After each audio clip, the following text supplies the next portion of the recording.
Yo,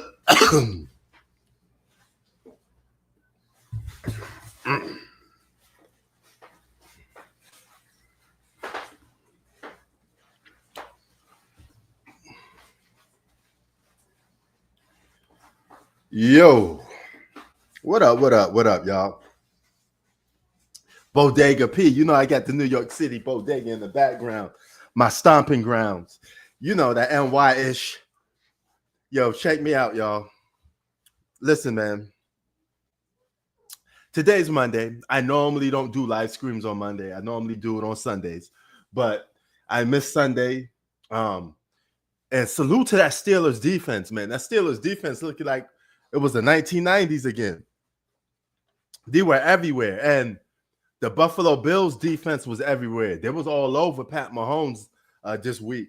So that was crazy too. But right now we're watching the Cowboys versus the Arizona Cardinals. Feels like a blowout. Looks like a blowout. And we had a similar game to this on Sunday. NFL blowouts, they have a chance of a comeback. Eagles was on a bye week. Yes, but last time we played, yes, we won. We are on a bye week. We don't have a game. We'll be back this upcoming week. So now I want to get this across to some of y'all. Yo, check this out. Drink the coffee and make you feel better. Now, I got this right here. I'm going to show it to you guys. Can you see it? Oh my God, you can't see it. So you know what? I'm gonna have to get out this background. The only way I can show it to you guys is if I get out this background in. Now, how the hell did I do that before? I have to get out this layout. That's the only way to get out here again. Now, how the fuck did I get out here the first time? Holy shit, I can't believe that it's not working. I have to probably go in here and see.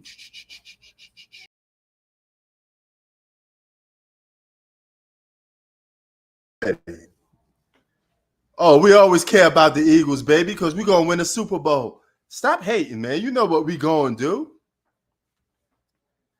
do. Jason, you already know what we're going to do. I mean, Taysom, you already know what we're going to do. I know one thing. Those Patriots ain't winning nothing. I know that.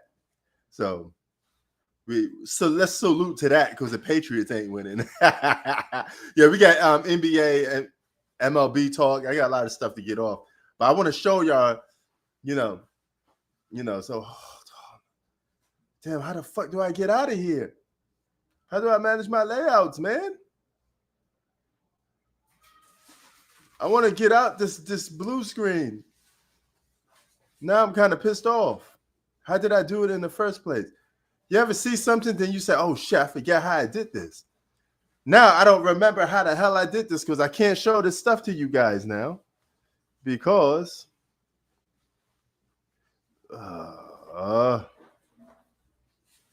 okay, just bear with me for a minute.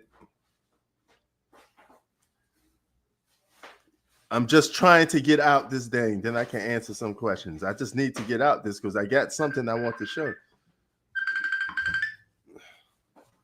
No, people stop calling me when I'm doing a live screen, man.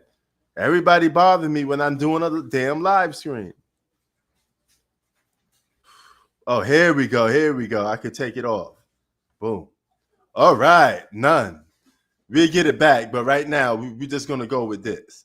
So let me get out of here too. Damn, see, look, I can't even, there's too much stuff in the background, man. Yo, what's good? Too much stuff in this background. I do like the format of what they're doing, but nope, we don't need to do that. Hey, check this out. Boom. Check this out. Now, this is a collection plate right here. This is one of the greatest hip hop albums of all time. Biggie Smalls, Ready to Die, in a vinyl plaque, as you can see. I'm going to try to show y'all that. Now here's my dilemma. All right. I love that album. It's a good album. It's one of my top 5 albums of all time, but it's not my number one album. So if I'm gonna hang my number one album of all time up, I want to take that stuff out and re-edit it and put this bad boy in it. Boom, boom. Well, now this is something more I could relate to because I believe this guy is better than Big. Yes, I said it. This is a guy from my side of the way, 40th side and 41st side, right? So we need to put this bad boy in there. That's what we need to put. This is the greatest hip hop album of all time for me. I don't know about y'all, but the greatest hip hop album to walk this earth is this bad boy right here for me. Right? Now I want to put this in that vinyl, but then I said to myself, I don't want to ruin the Biggie album too. I should hang both of them up. Now, how can I get both of these albums hanged up? I need another plaque because I got the vinyl for Illmatic. Ben had it, so I might as well put the vinyl inside of a frame so everybody could look at it and hang it up on the wall. You know, boom, boom. You know, I mean, It Was Written was a classic. That was one of Nas's breakthrough albums to be commercialized. It's an all-time classic, yes, but he was experimenting with It Was Written, like scientists, madness. You know, he just was going off. He was going off, but he was experimenting a lot. Illmatic was just like a book. It's like a Bible. You know, the soundtrack to the streets with a lyrical tip. I loved it. You know, so yeah.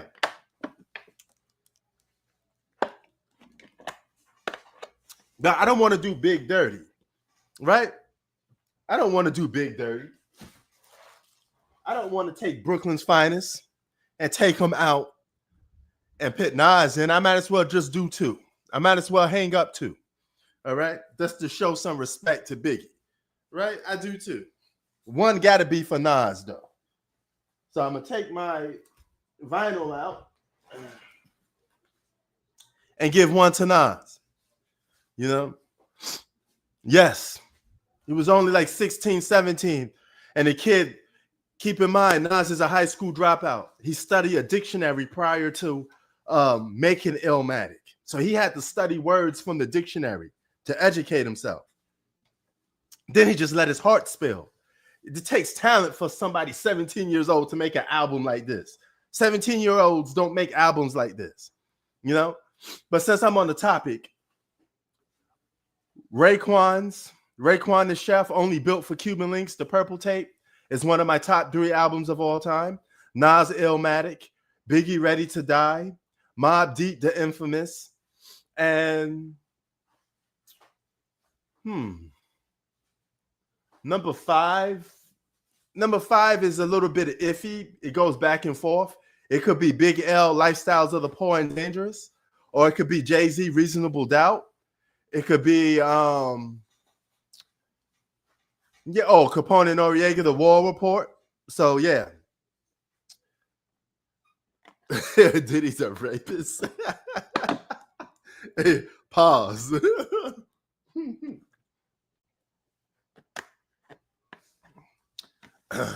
Hip hop is actually making the comeback, to be honest with you, Octavius. But Illmatic is nothing short of genius. It's my number 1 album of all time. My second one is The Infamous by Mobb Deep. See Queensbridge bias right here. I ain't gonna lie. I mean, I grew up on both of those albums. Number 3 is Only Built for Cuban Links, Raekwon and Ghostface, The Purple Tape. I love that album. It's one of my favorite albums of all time. You know, and Reasonable Doubt was like a hustler's album for me too. You know, I felt Jay-Z's soul do that Reasonable Doubt album. So Reasonable Doubt is like number 4 for me. Then number 5 is Biggie's Ready to Die. You know, those are my top 5 favorite albums of all time. I can listen to those albums continuously all the time. You know. So, yeah. Oh, okay. Let's see what Brandon's is. Number 1 is All Eyes on Me, classic. 2, Life After Death. I give it to you. 3 Illmatic, 4 the big picture, Big L. And then there was X. Okay. Now Tupac don't really get, he'll be on my 6 to 10. You know, I like not Me Against the World. Yeah, it was Me Against the World. The one with Dear Mama on it. I think that's his best work because that's the real Tupac. That whole Death Row, Suge Knight thing, that's not the real Tupac. Tupac is not really a gangster rapper, man. He got programmed by Suge Knight to act like that. You know, homeboy ain't even really from LA, to be honest with you. He only started rapping in LA during the Death Row days. He was rapping in Oakland when he first came out. So technically he's an Oakland rapper because his first album, he was rapping in Oakland. So he's really from the Bay. Just being honest, you know. You know, all these Tupac stands don't want y'all to go crazy. Tupac ain't really from LA like that. He actually more New York than he is LA, to be honest with you. Tupac was actually born in Harlem. Tupac is actually from Harlem. A lot of y'all don't know that. Y'all think Tupac was born on the West Coast. You know. Yeah, why is the Dallas struggling? But his shit is good. I like the fact that they're struggling. You know, keep that struggling going. They play in my division. I want to see them lose. You know, salute. We was just, before we even got into some sports, we was talking about some hip hop shit because I had this plaque, you know. Yes, Pac could be hardcore gangster. I ain't saying he not. I ain't saying he's soft or anything like that. I'm just saying the essence of Tupac is really more of like a, you know, not a gangster rapper. So now, what is this? I want to put up. Let's see if we could play. Why is it not playing? Okay, now I want to show y'all this. No, I don't want to show y'all that. Now this is probably the greatest baseball player of all time for a lot of people. Forget your Barry Bonds, forget your Babe Ruths. This man is probably the greatest baseball player to ever touch a bat, okay, or a mitten. You know, I'm not a Dodgers fan. I'm a Mets fan, you know, but I live here in Los Angeles, so it's good to see some of my friends happy. And they celebrate. They shut down a whole downtown Los Angeles for this team. I couldn't even get around, you know, but this man is called one of the greatest, if not the greatest baseball player of all time. So here's a little thing that I brought up about him that I didn't know was true, but it is actually true about Ohtani. Now check this out. No player in the NBA, NFL, NHL, or MLB history has ever won 2 championships in a row on a first 2 seasons on a team. Shohani will be the first. He will be the first to ever do this. His very first year going to the Dodgers, he won the championship. His second year on the Dodgers, he won the championship. Now, if this man could three-peat this upcoming season, that'd be fucking crazy. But I don't want to see that happen because I want to see my Mets go to the World Series. Babe Ruth will be trash in this era. No, I wouldn't know. No, he wouldn't. That goes back to the old theory. You can't take something old and say it's going to be trash now. Hold on for a minute. Hey. Stop.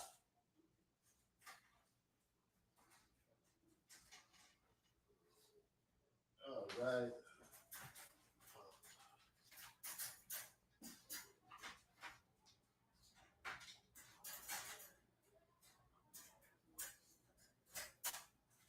Okay. All right, I'm back, y'all. Dogs is wilding out. Okay, anyway, let me tell you this. You can't take something from the past and say it'll be trash now because you're going to have to upgrade that guy in terms of Beyonce. So if Babe Ruth was part of this generation, he'd be playing like this generation player. Stop assuming that he's going to play like the way he did in the old days, all right? Don't do that. Because if the man's playing in today's era, you can't zap the man from his era to now. If he's playing now, he's part of this generation. All right. And greatness transcends to every generation.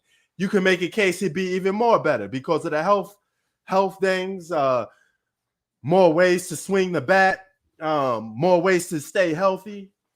This 2025, the man to be even better in this generation.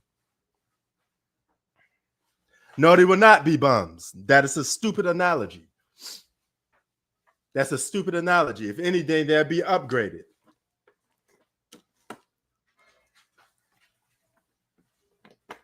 Anything old could be upgraded. That's crazy talk. That's absolutely crazy talk. What makes you think that if a player, let's just say basketball, let's just say Bob Cousy. If Bob Cousy was playing basketball today, what makes you think the man would be dribbling in a circle with one arm? He wouldn't even know what that is. He'd be playing like today's basketball players. He'd probably be launching a lot of threes. He'd probably be taller. He'll be more physically faster. He'll have way more upgrades, you know? He wouldn't play nothing like a player from the 1950s. He'll play like a player from 2025 with the upgrades. Period. Now, but if you take a player from today and you zap them to the past, you got to downgrade them. That changes their whole game. But a player from the past, their stuff always get upgraded. Always. He will have better shoes, better coaching. He probably will be taller. He'll have better health. Okay?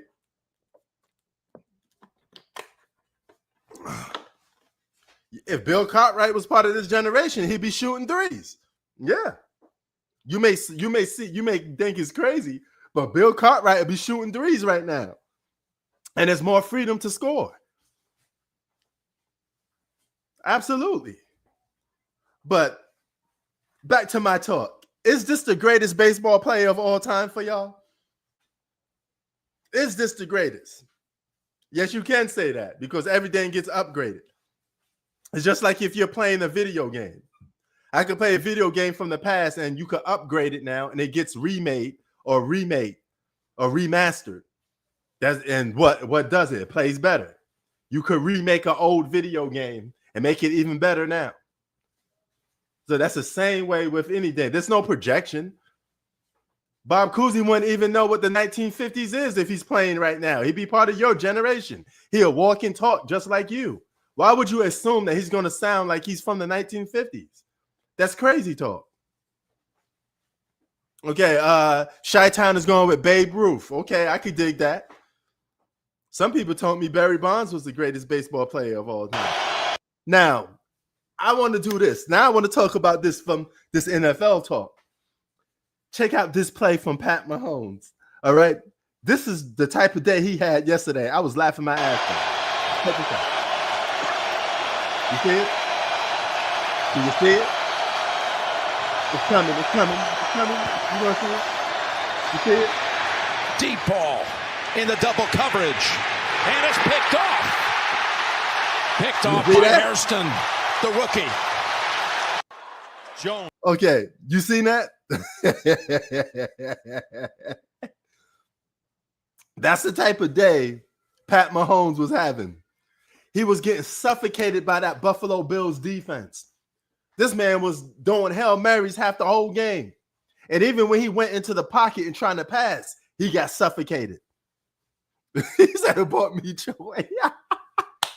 Yo, I was laughing my ass off. I said, yo, where did this Buffalo Bills defense came from? If they was playing this type of defense for multiple years, they would have won a Super Bowl. They would have messed around and won a Super Bowl with that type of defense.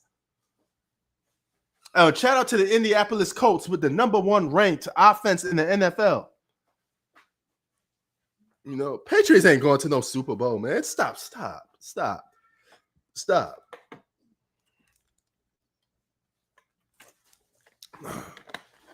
You know, but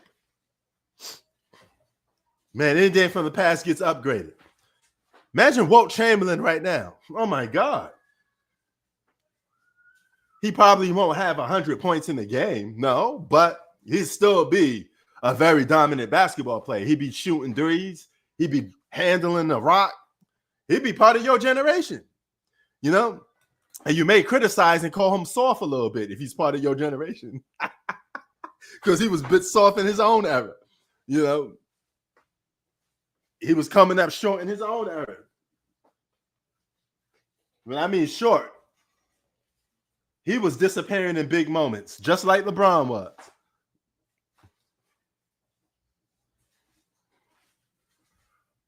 Yeah, your Colts are doing good. Your Colts are doing very good, by the way. Very good. Now, also, I want to show this one. Let me show this one. Hold on. Why is it not? I want to show it. Man, I got to really do something about trying to fix these things and like pitting them in. Okay, yeah, there we go. There we go. Let's rewind it back a little bit. Boom. Okay. Yeah, I saw the Pat Mahomes thing. Now look at this. Imagine if Kawhi Leonard was playing a full season and he had more moments like this. Y'all know what's coming up. This is the in-season tournament. 3 to shoot. Kawhi for the win. Bang!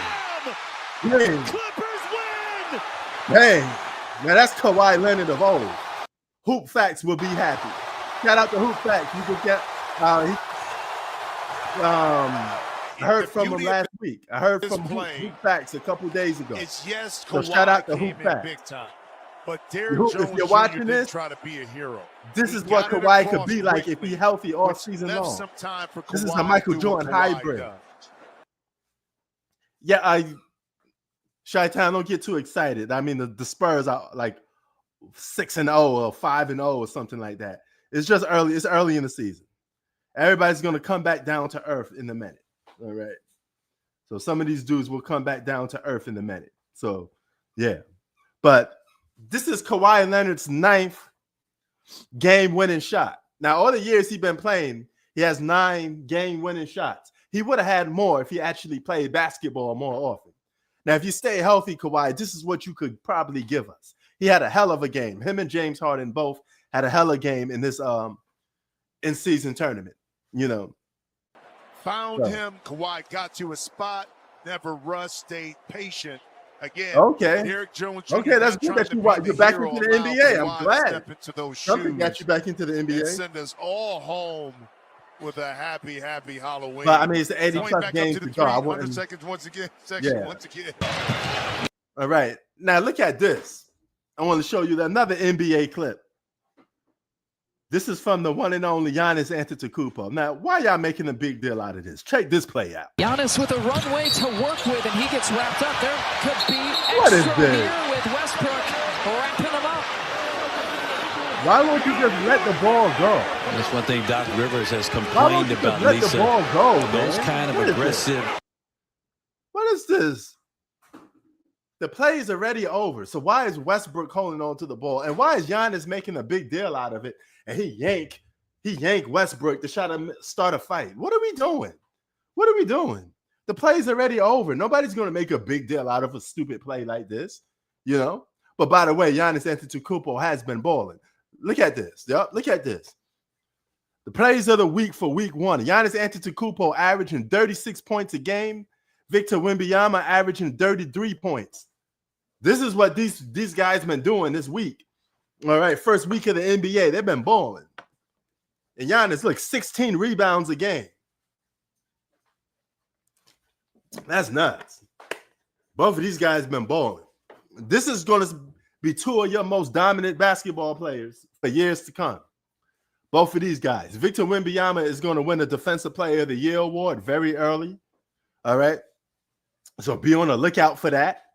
You know, you've been watching full Bulls game. They play the game the right way. That's good. But let's see if they could keep it up for 82 games, though. It's a very long season, man. It's a very long season. You know, a very long season.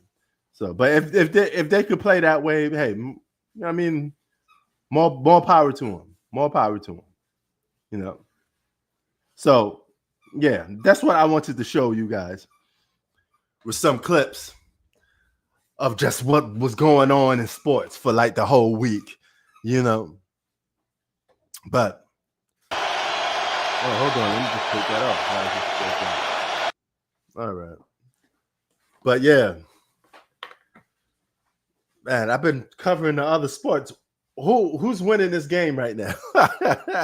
Did y'all still see the Steelers defense this week? That looked like the Steelers of the 1990s. Another thing I wanted to talk about is the GOAT himself, the Michael Jordan. You know, Michael Jordan and the NBA, they need him back because the NBA's been suffering with ratings. So people have been tuning in just to hear him talk on these little sport interviews. Now, he had a thing about load management, which is cool, okay? But I got a little riff. I got a little problem with the these Michael Jordan interviews. We already know what type of guy Michael Jordan is. We almost know what he's going to say, right? So why not ask the guy some questions that push the bar a little bit? Ask Michael Jordan some questions that's out of the ordinary. We already know what he felt like in the flu game. We saw the documentary of the Jordan documentary. We saw all this stuff already. We saw him word for word talk about that. Can we get a different question? Can we get a different question, please? You know, don't ask Michael Jordan about load management. That's almost a dead topic now.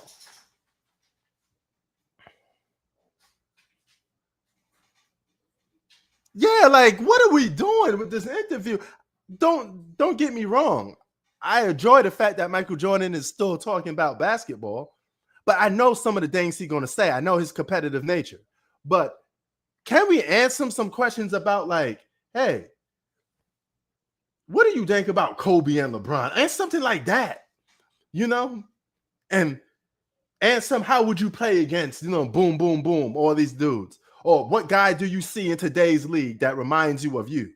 Or who's the best player in today's NBA? Ask Michael Jordan that, you know? We all know load management sucks. People want to see the players play, you know? But if you're hurt, you're hurt. You can't play. My problem with load management is if you're not hurt and you just want to take the game off. I don't condone you taking the game off because nobody condones me taking work off for no reason, you know?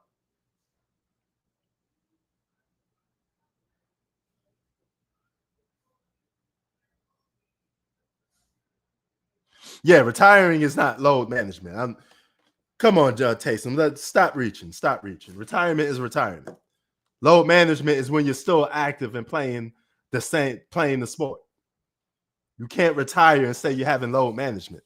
You're retired. You're just not playing at all. You know? And I get how people can hate load management. I hate load management. And that shouldn't even be a thing. Why are we even calling this load management? That's just giving players a day off. Fuck that. Fuck giving them the day off. But I don't condone giving multi-million-dollar players a day off. Fuck that. If people got to go to work for less every single day, get fired for less every single day, then somebody making millions of dollars to play a 2-hour basketball game, get your ass on that fucking court and play. Period. You know, but can we ask Michael Jordan some more enticing questions? Like, ask like who you enjoyed playing against the most. Or, you know, what did you thought of Allen Iverson and Kobe Bryant when they first came into the league? Right? What did you thought of Allen Iverson and the whole hip hop movement and stuff like that? You know, what did you thought about AI and Kobe when they first came into the league? Because I'm pretty sure Michael Jordan's opinions of them was not the same when he first met them compared to when he wasn't playing against them anymore. I'm pretty sure it's different. And it's that, you know?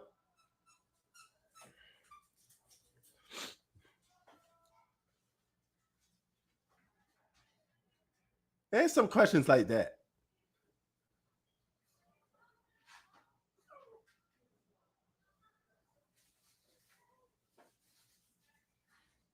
Yeah. Facts, Brandon. That's my only little problem with that interview. I know it's high rated. The NBA milking it because it's Michael Jordan, and they suffering from ratings. They even bought it back to NBC. People still not watching basketball. You may like it. You may be a fan of basketball, but you are the minority. Most people don't give a fuck about basketball. You know? Yeah. What was your welcome to the NBA moment? Because they always ask a lot of people, what is your welcome to the NBA moment? Hey, Jordan, what is your welcome to the NBA moment? What guy did you thought was absolutely crazy? You know, but he probably would say Vernon Maxwell. Oh, he probably don't even, you know what? I don't even want to bring Max up because Vernon Maxwell was fucking a lunatic. Anybody know about Vernon Maxwell? The dude was off his rocker. He was literally crazy. You know, Vernon Maxwell was like half NBA, half Doug. But let me tell you this much. If I'm going to war, I want a guy like Vernon Maxwell on my fucking team. Vernon Maxwell will slap the shit out of somebody. I'm rolling with that guy. I'm fucking with Vernon Maxwell. They had a story when Michael Jordan was cooking Vernon Maxwell. And Vernon Maxwell said, yo, he disrespecting me, B. You know, he's scoring me one more time. We fight. And sure enough, Jordan scored on him. And he swung at Jordan. He was trying to fight Jordan. You know. Vernon Maxwell was getting into fights in a locker room, son. You know what? One of the most craziest stories was oh my god, what story was this? Oh, X-Man Xavier McDaniel. I forget who he was fighting, but he had a bet with a certain player. This is when it was on Seattle Supersonics. These two and the other player didn't pay up. So Maxwell was like, hey man, where's my money? I mean, not Vernon Maxwell. Xavier McDaniel was like, yo, where's my money? And the guy said, man, fuck you. I pay you anytime I want. So during practice, he walked up to the dude, clocked him, and they started fighting there. Then the other dude was like, you know what? This shit ain't over. He took a 2x4, smashed X-Man's car. Saw X-Man in the elevator. They started rumbling and fighting. You know, a lot of these dudes was getting it on back in the day. Dudes was like fist to cups, really fighting. You know, NBA was dugged out. Yo, 90s NBA was dugged out. You had to be a man to be playing against these guys. These dudes will slap the shit out you if you even look at them sideways. You know, people wanted all that smoke. You know, but some of the dudes that I heard that had the best hands was Mark Aguirre. He was a boxer, so people say you don't want to see Mark Aguirre. Mark Aguirre, X-Man, was a beast. Anthony Mason was a fighter. Anthony Mason was from Southside Jamaica, Queens. He know how to throw them hands. So was X-Man. He's from Jamaica, Queens too. You know, and Biggie made a song about Anthony Mason and them boys that he was going to shoot them because he was messing with a girl or something, story like that. There's a lot of stuff going on back then. You know, Vernon Maxwell was a fighter. Shit, there was a lot of dudes that had hands that you didn't want to see. Those motherfuckers had hands. You know? So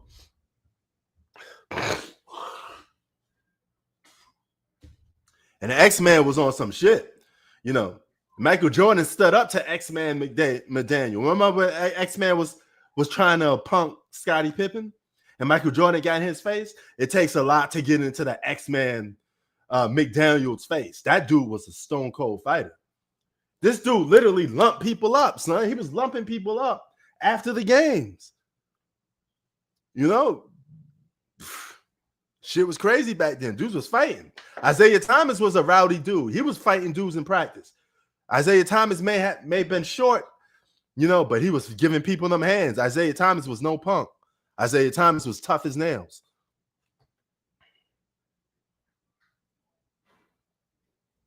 Yeah.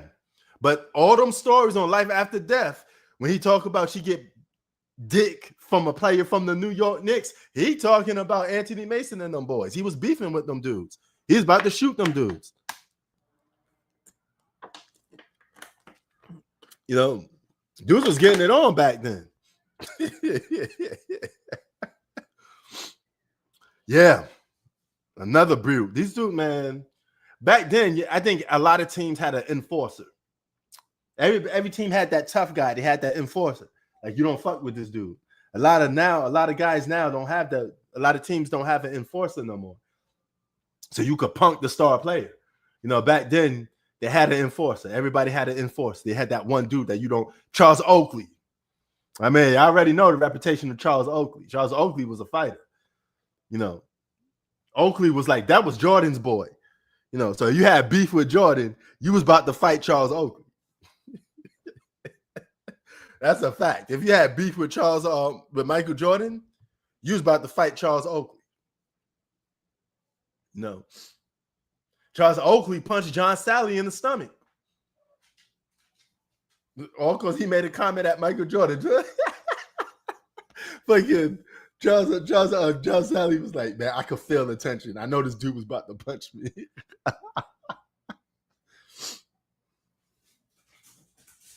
Yeah.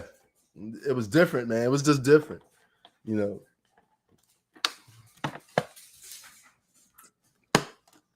The Blazers had a lot of tough guys, too. Terry Porter was a fighter. Buck Williams was a fighter. That Portland Trail Blazers team from 1992 them dudes was rough. Them dudes was rough back then. Yeah, John Sally got some great stories, son. John Sally wilding, son. John Sally be wilding. He had some great stories. Hold on for a second. Let me see what's going on with these dudes.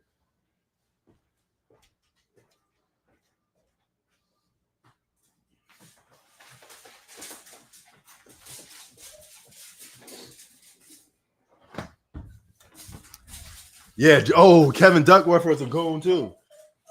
Yeah, man. That Portland Trail Blazers team was tough. That was a tough team. And they were favorites to win the championship in 1992. Everybody thought Clyde Drexler was going to give Michael Jordan the business. Back then, people thought Clyde Drexler was a tad bit better than Jordan. Jordan had to prove them wrong. I had to separate himself from Clyde Drexler. Because people thought Clyde was better.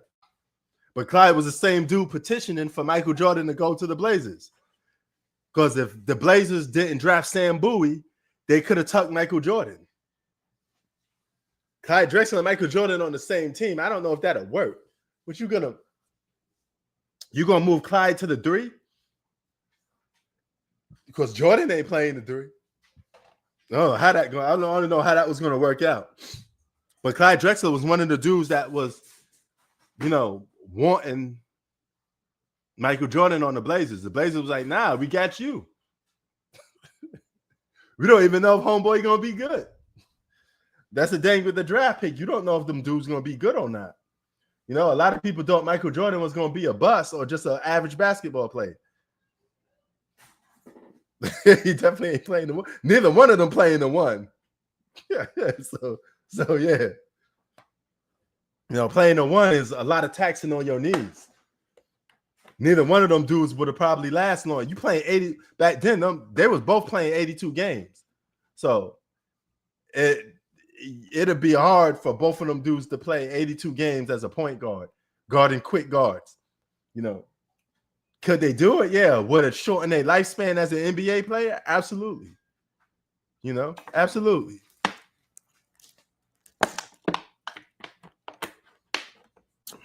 Hold on for a minute. Let me get this.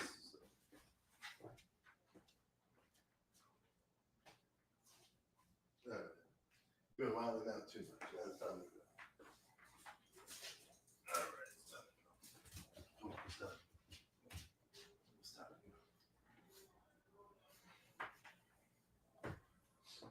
All right. This is the dog that I kept getting up for. He kept making noise. I got to put him back, man. I got to put him back. You know. Yeah. Yeah, Jordan was like a walking triple-double when he played with Doug Collins. So he did play the 1 at a certain time. But I don't think it would have been good for him to play the 1. You know. It would have tucked away from some of his scoring. And, you know, you're going to need MJ to be MJ to get some of them scoring up. Hey. Stop. Damn, look at this dog. He's just all wild and shit. Like, what is wrong with you, man? Calm down. Calm down. What you been eating? Some dog nip or something? Every time I'm doing live stream, he go crazy, man. He biting everything and running around the whole place. This is when the dog ain't right. In the words of Hank Hill, man, you gotta you gotta do something. You see, I'm putting my hand up. You trying to play fighting and bite? What the fuck, son? What we doing? You good? You good? All right. I didn't say lick me, man. What's wrong with you? I'm gonna put him back in his crate, man. You wilding out, son. Let's put you back. Get in.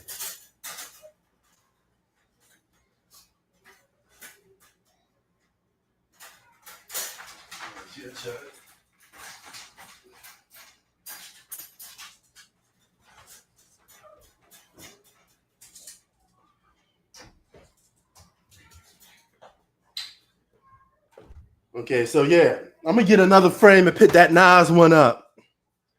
I'm gonna have the Ready to Die one on one side of the wall and the Nas one on the other side of the wall, and I'm gonna do a live stream off that. You know, boom. And that's how I'm always gonna do my live stream with both of those albums in the background.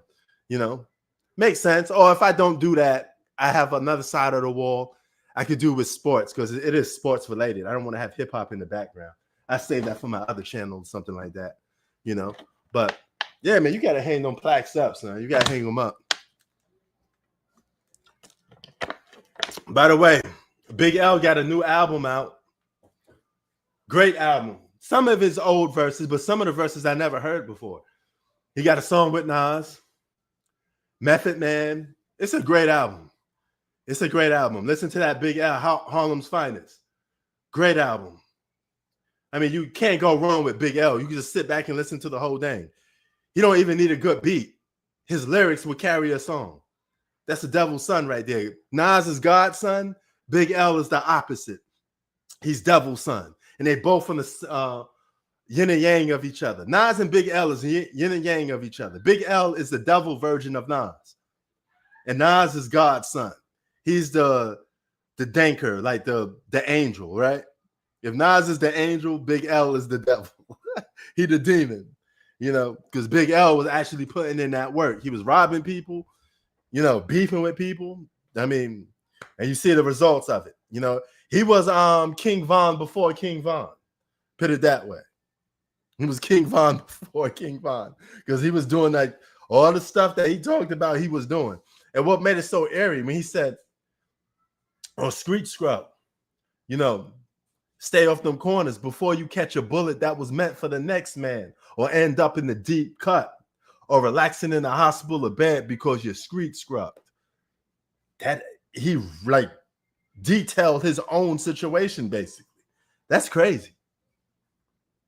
That's crazy. You know, but I mean, if you listen to people's stories about, you know, Big L, Cameron and Mace said he almost got robbed by Big L. Big L set him up. I didn't know Mace and Big L was beefing. And you had that story about Fat Joe. Fat Joe was like, "Yo, Big L's my man." He said, "Yo, Big L, come here. I got beef." So Fat Joe goes over and he said, "Yo, who beefing with you, Big L? We straightening them out. You know, we toughen them up." They go over there. Big L points at the guy, and it's fucking Mace. And Fat Joe was like, "Man, we ain't fucking with Mace. It's Mace. We just had dinner with the guy last night."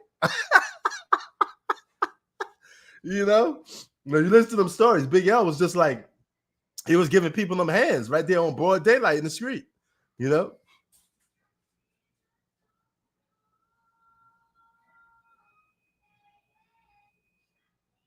Yeah.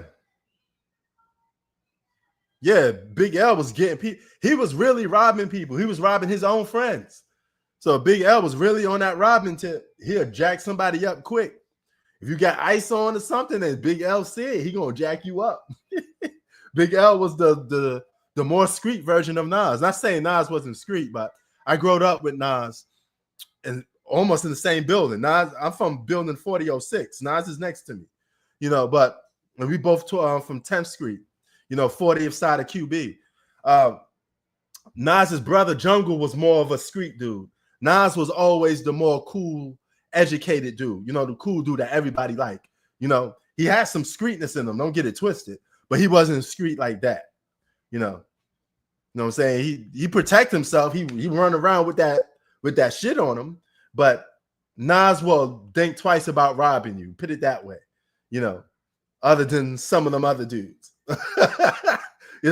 Jungle was the one that's really like, I'm robbing this dude. No questions asked. Nas was the more laid back one, the reasonable one. He was street, but he was reasonable. You could scrack a deal with Nas. You get a good hood pass with Nas, but you may not get a hood pass with Jungle. Stuff like that. Shout out to Dave East too. Dave East got put on by Nas and Jungle.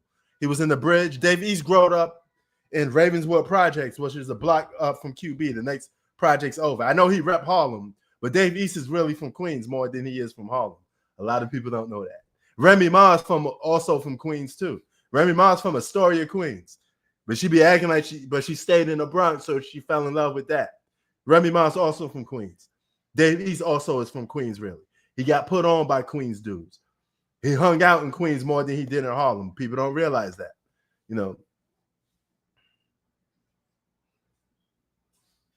Yeah, man. Jungle was wild. Jungle always Jungle was, Jungle was the same dude say he was going to shoot Tupac in Central Park. And I believe he would,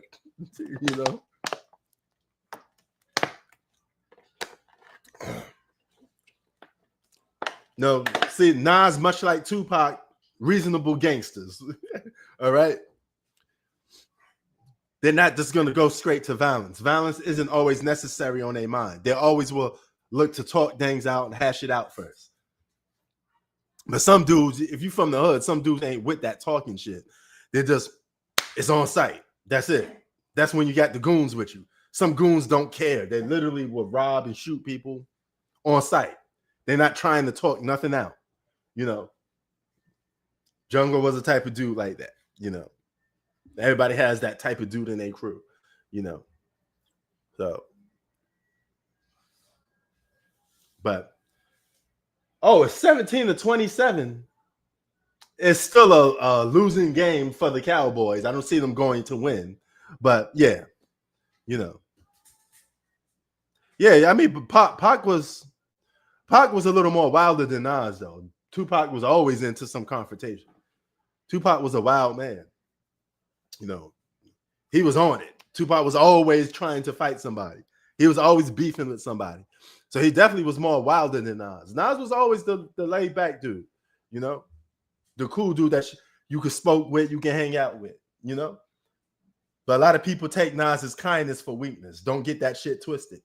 Don't get it twisted. He said nothing new with Dallas.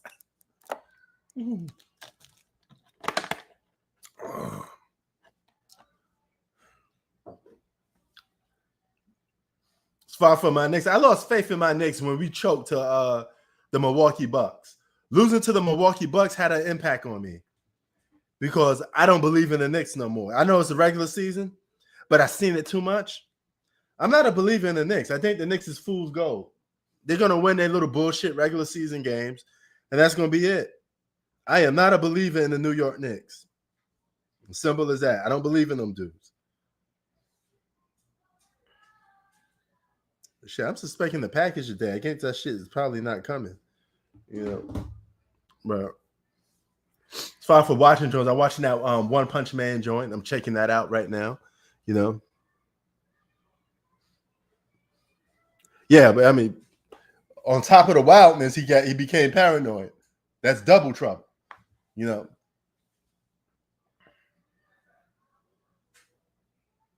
Yeah, the Sixers got a lot of people fooled, but it's funny because VJ, which is their rookie, he balling, and Joel Embiid is going down.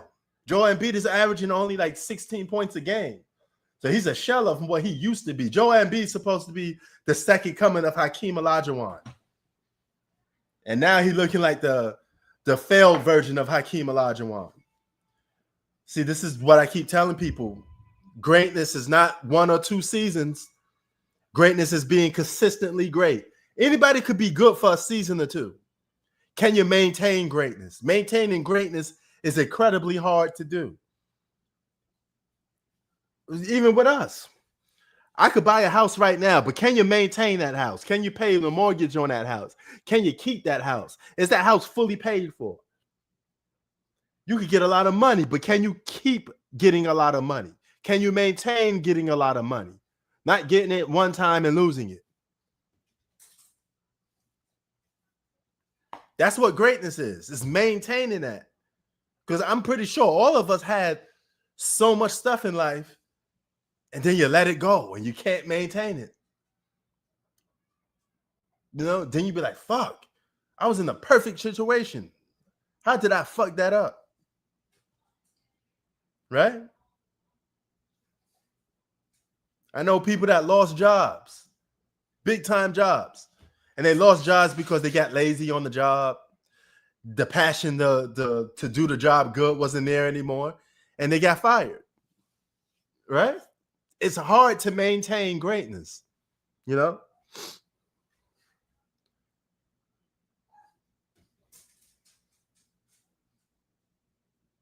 Oh, shit, I didn't see that. No. How was it? Damn. He ain't that tall, huh? Oh, that's cool, man. That's cool. Like, whenever I see a celebrity or something, Brandon, it's hard for me to go up to him, and you don't know how many opportunities I missed. You have no idea the opportunities I missed. I could have had live shows with like Blake Griffin, Nate Robinson. I passed up on so much opportunities, but I would have to event the opportunity. I had to go up to them and say, hey, I got my own YouTube channel. You mind coming on live stream? You know, if you hit it off with them, you may just, you know. But that's what life is all about. It's about opportunity. If you miss that opportunity, you miss that chance, it may not come around again. You know, I may never get the opportunity to do that again with Blake Griffin, but I met him, right? Now, you see me taking pictures with some celebrities, the ones that I have posted up, but that's because the other dude that was with the celebrity introduced me to them. I never walked up to that celebrity, even though I know he was a celebrity. You know, it's just not in me to go up to a celebrity and be like, yo, can I have an autograph or whatever? Can we take a picture? Just seems awkward, you know, but I ran into so much celebrities, so much. Just missed opportunities, though.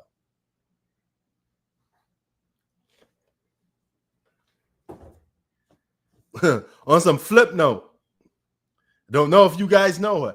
Do you know a woman named Luscious Lopez? She's an adult actress. Now, a lot of these adult actresses live here in California. I met Luscious Lopez. All right, so yo, she is the same way you see her on her stuff, pictures and all that shit. She's thick the same way, built the same way.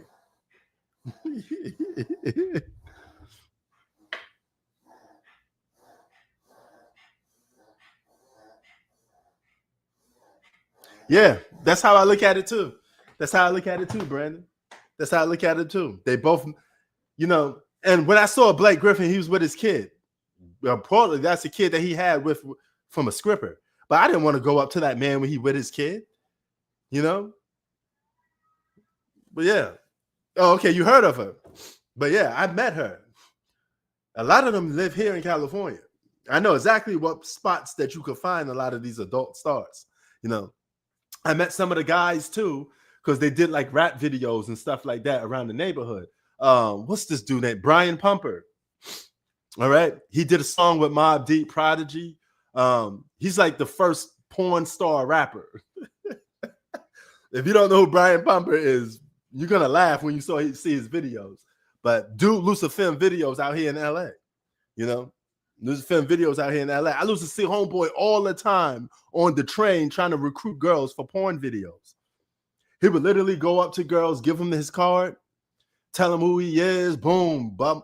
He picked girls off the street to do porn, and a lot of them went down for it. I will never forget this. I was with a girl one time, right? She was one of my coworkers. We was taking a lunch break, and we got on a train. Brian Pumper comes on the train, the next stop, right? He sees her, so he goes to her and everything. I mean, she's not my girl or nothing. They're just having a normal conversation, And I didn't like his energy towards me a little bit. He had Herb from Long Island, but never mind. He goes up to the girl he talking, and he gives her his card. And she's like, "Who the hell is this guy?" I said, "You don't know who that is? That's Brian Pumper. He a porn star. He giving you that because he wants you to do porn with him." She's like, "Ew, that's nasty. I don't want to do that."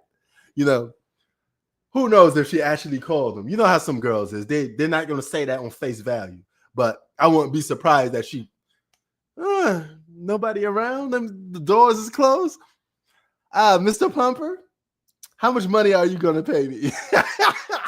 Because if it's thousands of dollars, I'm pretty sure he probably played these girls crumbs.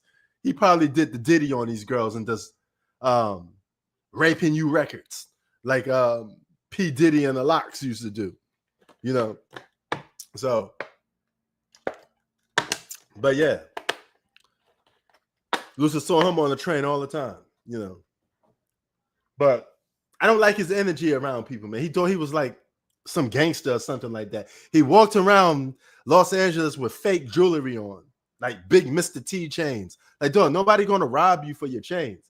So I don't even go up talking to him because I'm a man. So if I go up talking to him and he got that rap star mentality, he think I'm gonna try to jack him up. He gonna try to put them dang on me and all that. Man, fuck all that bullshit.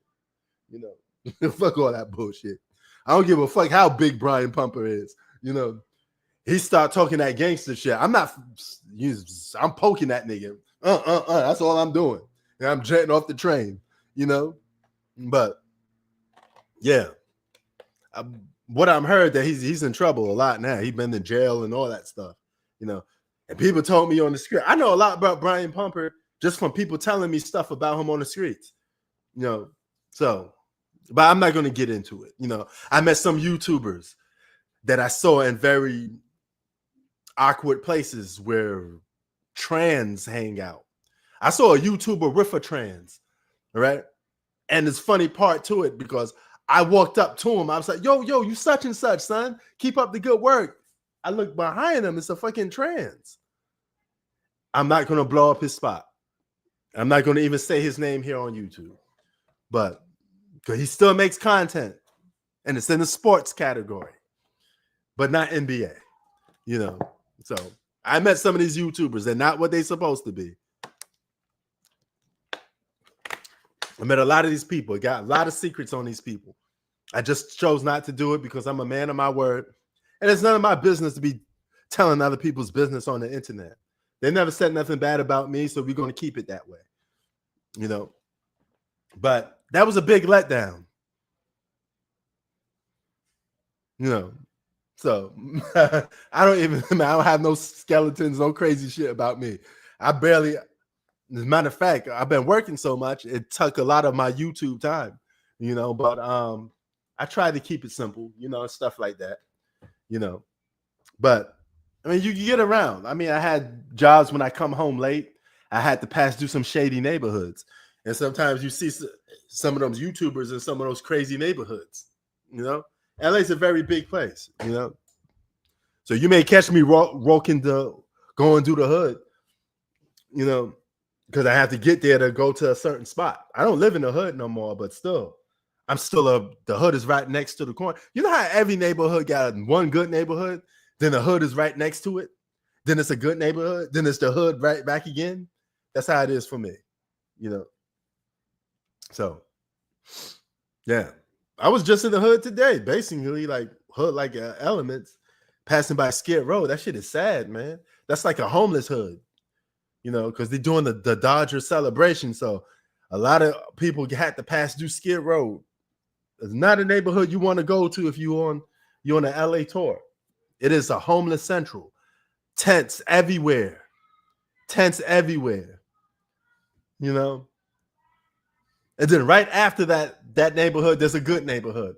with people living like they're in Manhattan, upscale neighborhoods, condos and shit like that. Then right after that, there's another hood, grimy as fuck. Then that's how it goes. That's the U.S. for you. Like, I grew up in Queensbridge. That's the hood. But then you go a couple blocks up, you deeper in Long Island City. That's where the condos at. A lot of rich people living at, or upscale people living at. Then past that, you go back into Astoria projects. That's the hood. Then past Astoria projects, you in the nice neighborhood. You know, they got projects in Queens called Ravenswood, and right across the street from it is Queensview, which is expensive condos. So the hood is right next to people who have good careers and good jobs. Right across the street is the projects, then the other side of the street is condos. It don't match, right? It is what it is. That's New York. Everything's all blended into one. Yeah. Yeah. Yeah. That's just how it is, you know. But yeah, man, we ran through a lot of the sections, man. NFL was good. LA is the poorest city in the US besides the Chi. Really? I didn't know that. Holy shit. I didn't know that. I mean, LA's the second biggest city in the US behind New York. New York and Los Angeles, the most famous cities in the US, period. You know, you're either from LA, West Coast, or you from New York, East Coast. Two of the most famous cities in the world. New York and Los Angeles. Most tourists come to New York or they come to Los Angeles. That's crazy. That's crazy. I didn't know that. You know? But the homeless thing here in Los Angeles is crazy. They will never show you that on TV. But yeah, it is what it is, you know. But after I got some situations I need to straighten out over here. But then the return of International P will be back. Last country I went to was Malaysia. International P will be back, traveling across a country towards you. You know, people say, man, how many countries have you been to? I've been to about 15 countries already, you know. So, and 15 countries and counting, you know. This is a great, and yes, it's a great NFL season, you know. NBA, a lot of people say the NBA is back, but it's starting to get a little bit, the first week was popping. Now it's starting to get like, okay, you know. No, I never been to Italy. I only been to countries in the continent of Asia. If it's in Asia, I've been to it, most likely. All right. I've been to Japan. I've been to Philippines. I've been to Malaysia. I've been to Thailand. I've been to Vietnam. All Asian countries. You know, I get my Wu-Tang on, my RZA. RZA, the Jizza, the old dirty bastard. Yeah, I never been to Europe. I never touched down. I always wanted to go to Italy, but based off my experience with Italians in New York, I think Italy's going to be super racist. But has it been racist for you, Brandon, when you went there? Because some black people told me that they went to Italy and it wasn't treated right. They don't like the way they was treated in Italy. You know, I'm pretty sure Italy could be very racist. You know, because I know a lot of Italians don't like black people to a certain extent. You know. So, but yeah, I would have loved to go to Rome, Sicily, but I ain't trying to fight no Italians, and they calling me a ditsoon, and you know, who's this Mulian over here? You know, you get him out of here. You know, if you're from New York and you grow around Italians, the last thing you want to do is go to their country. You know, because you're thinking you're gonna get that same flavor. They're gonna have that same energy for you.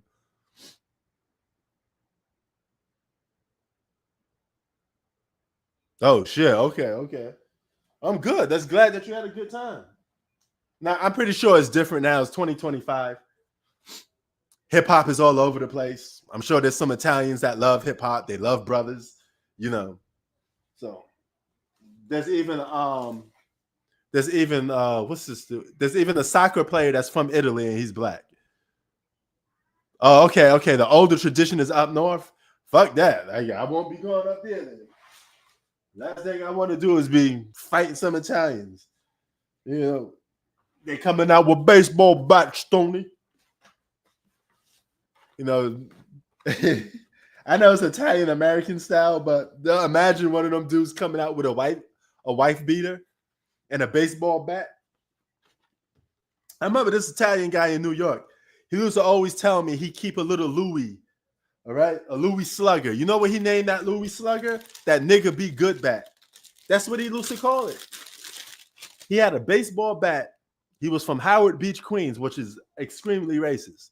But he had a baseball bat for black people. He used to call it a nigga be good bat. You know. Now, you may say, how do I know? Funny story.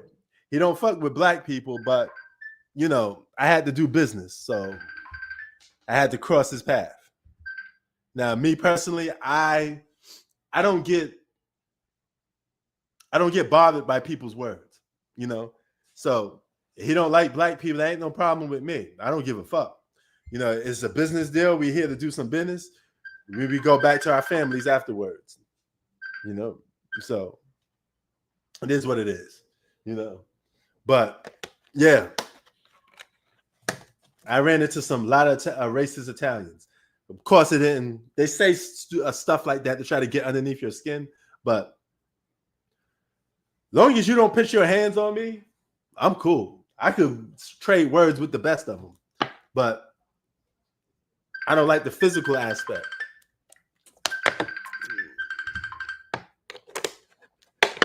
No, but yeah, man, it's only a minute and left to go. 27-17. The Cardinals is when the Cardinals is 2-5. How the fuck the Dallas Cowboys losing to a team that's 2-5? Let that sink in.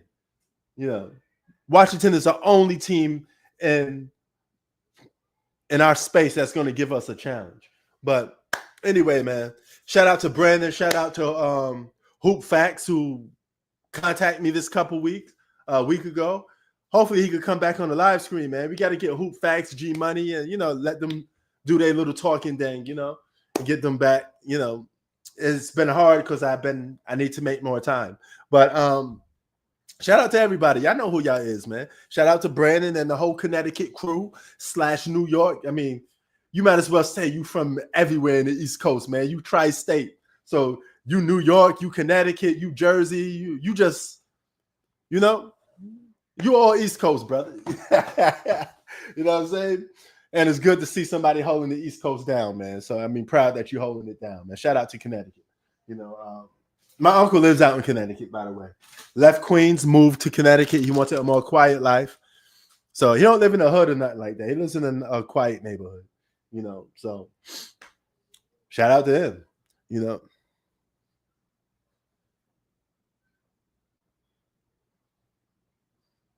The real Middle East. yes, Lebanon. You know, like Capone Noriega said, Queensbridge is Kuwait. Left rack is Iraq. You know, we loosely compare parts of Queens to war zones. That shit was crazy back in the day. CNN. If you never heard that album, listen to the CNN War Report album. Great album. That's the only classic album they got, you know? So that's just what it is, you know.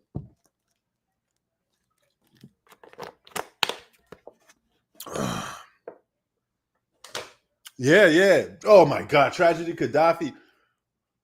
Oh man, he's a guy that influenced Nas. If you listen to early Tragedy, Gaddafi, you could see Nas in him.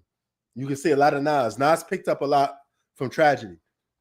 A lot of his slang, a lot of words he say came from Tragedy Gaddafi. Tragedy is one of the OGs from QB. You know, coming from Kuwait, the bridge that do or die shit. This is how it is. 40th side, 41st side, Queensbridge. You know how we do. I'm always repping the hood. I got it on my chain. You know how we do. Peace, y'all. We out.